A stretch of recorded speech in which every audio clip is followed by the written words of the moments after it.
The Blitz, sponsored by Mocse Credit Union and Mid-Valley Nutrition. Welcome back to The Blitz. That's right, another playoff edition. I'm Frankie Tovar alongside Eddie Ruiz. And we have a great game for you. Hilmar High versus Ripon Christian High in the Sac-Joaquin Section Division 6 semifinal game. It happened on Friday at the Hilmar's home field of McSweeney Field, and it was great. 34-28, Jackets on top. Eddie, you were there. You were running up and down the sideline. You were screaming like a madman. You were writing down notes. What did you see, and what should people know about Friday's matchup? Well, it was hard not to get excited when you're covering a team that's successful. So my enthusiasm was definitely there. It was warranted. Yeah, absolutely. It was not the prettiest of first halves. I know that the first quarter was solid. Then they went down by a point as soon as the first half ended. And, punts, they fumbled it. They fumbled snaps. Mistakes. Interceptions. It was not the prettiest first half by any means. It was a bookend game. The first quarter was spectacular. Second, third quarters kind of lacking. Fourth quarter, great finish, high drama. Yeah, the biggest thing of it all, this was the story, I think, is just allowing one touchdown in the second half. Hilmar's defense did a phenomenal job. It was so exciting. Heck, that's why I was going crazy out there, man. They played great. That's how they're going to have to play if they want to stand any chance against Bradshaw Christian. They're bigger, they're faster, they're more talented, and they've only lost one game. Well, obviously, if Hilmar won the semifinals, 1 + 1 = 2, that means they're in the section championship game, the third time in 6 years. The first meeting against Escalon, they won. Second meeting against Central Catholic, they lost. Now let's see if third time's the charm, so they can bring back another blue banner to Hilmar High. Yeah, it's going to take a lot of work, though, so good luck this week. I hope you guys prepare well. And we're going to be there, of course, obviously. Oh, of course we'll be there. But before we get to that, the second half of this episode, let's go to the highlights. And we got a Hilmar hiccup to start things off. Third play of the game, and Teixeira throws an interception. That's Connor McGovern with the ball. He takes it down to the 8-yard line, pumping life into the nice early. And only 2 plays later, they push it into the end zone, and it's McGovern himself. And he crosses the goal line to make it 0-7 with 10:24 in the first quarter. So Hilmar gets an opportunity. It's still early in the game, no problem. Here's Josh Jennings. I'm going 7. That's 16 yards back-to-back. Nice runs from the guy, and then 3 plays later looks right. Shakes it off. Nice little screen, Jennings. I got some room. Oh, yeah. I'm going 43 yards for a touchdown and tie it 7-7 with 8:48 left in the first. And the Jackets keep grinding. Noah Baptista with the ball. He takes it 57 yards in a mad dash for the end zone. He can't quite convert, but that's okay because his buddy Cody Renfro has it on lock. He takes it from 3 yards out and smashes his way through Ethan McMurray and into the end zone. And now the Jackets are up 13-7 after a missed PAT.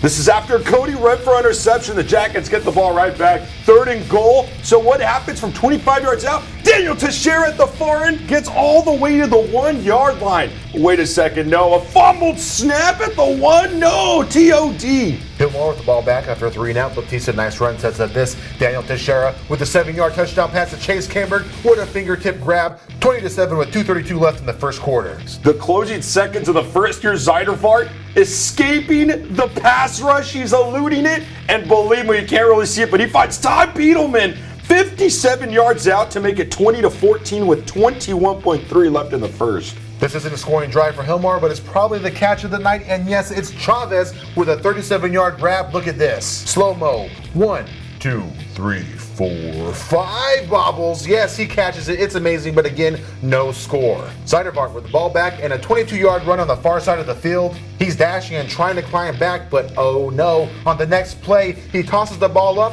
and who comes down with it? Not an RC player. It's Noah Baptista with his first INT of the game. Final minutes of the first half. Here's Daniel Teixeira. Gets a nice chunk of yards running. Yeah, so what? 3rd and 1? No! A fumble? Are you kidding me? 22-yard loss. And wait a second. Again, no! You've got to be joking me. Messing up back-to-back plays, setting up RC from 21 yards out. Jonah Lewis touchdown, and they go up 21-20 at the half. After the half, the third quarter is pretty much a snore.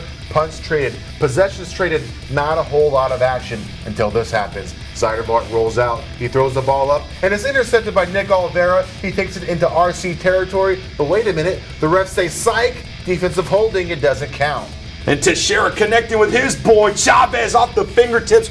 14 yards, and this sets up a 29-yard touchdown strike in the corner of the end zone. And after a 2-point conversion, they go up 28-21. By the way, that's 12 straight games with a touchdown for Chavez and Renfro.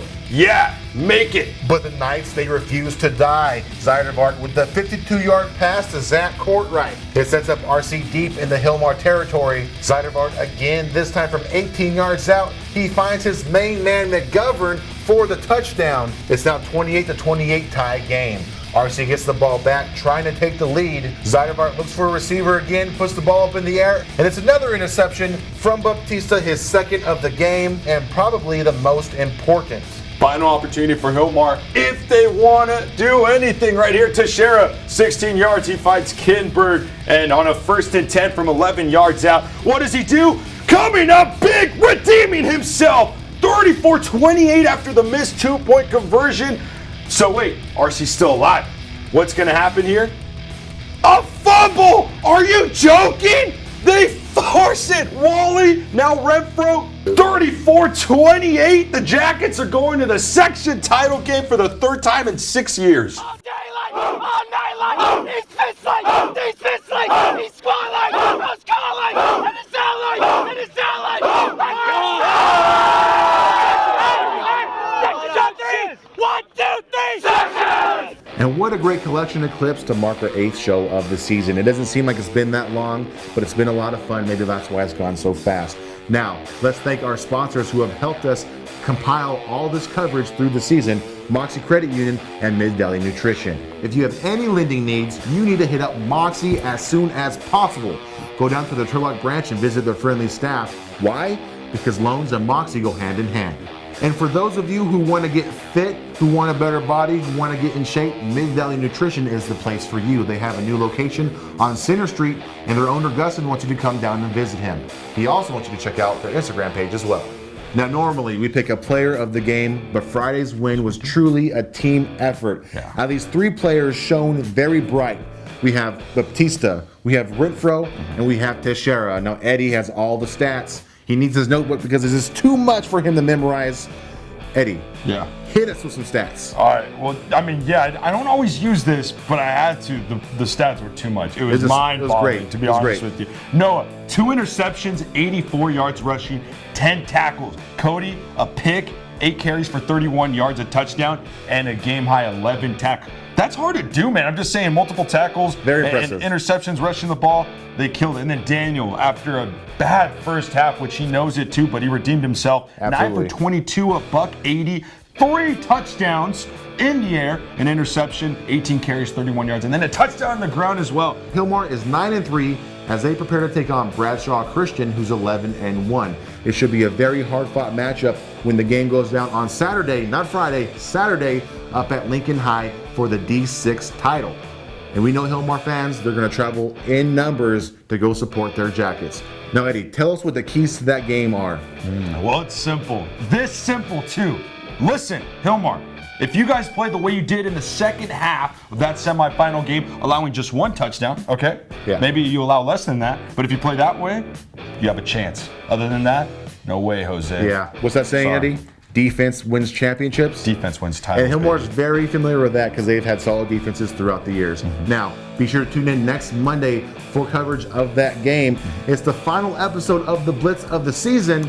Of course, that's barring an entrance to the state tournament from Hilmar, but that is something we have to wait and find out. So, tune in next Monday to say farewell to Eddie and I as we have coverage from Hilmar versus Bradshaw Christian. Of course, you can find us right here at turlockjournal.com and of course our YouTube channel.